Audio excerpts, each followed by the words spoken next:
तुमने कई बार अपने लाइफ में ये ज़रूर फ़ील किया होगा कि तुम अपनी लाइफ जीने के लिए ही परमिशन माँगते रहते हो।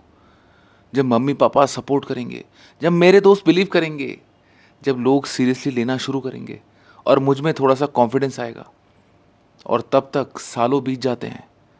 सबसे डेंजरस प्रिज़न वो नहीं होता जिसमें दीवारें होती हैं। सबसे डेंजरस प्रिज़न वो होता है जिसका गेट खुला होता है कंप्लीटली, लेकिन तुम बाहर इसलिए नहीं निकलते क्योंकि किसी ने तुम्हें ऑफ़िशियली बोला नहीं होता कि अब आप जा भी सकते हो। और यहीं तुम्हारा ब्रेन सबसे बड़ा इल्यूजन क्रिएट करता है।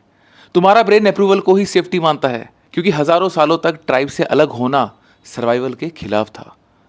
अगर ग्रुप ने रिजेक्ट कर दिया तो ज़िंदा रहना काफ़ी मुश्किल हो जाता था। इसलिए आज भी तुम कुछ नया करने का सोचते हो तो ब्रेन तुम्हें पूछता है, लोग क्या कहेंगे? क्या सब एग्री करेंगे?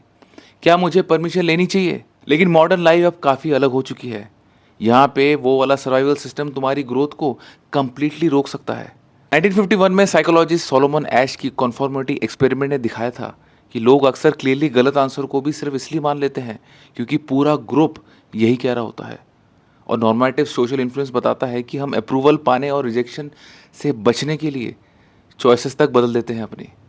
इसलिए तुम्हारा ब्रेन अप्रूवल को ट्रुथ समझता है, लेकिन रियलिटी काफ़ी अलग है।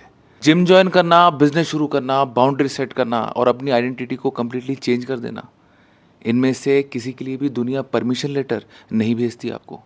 एक दिन तुम्हें खुद ही डिसाइड करना पड़ता है और उस दिन से ही तुम्हारी नई लाइफ शुरू होती है।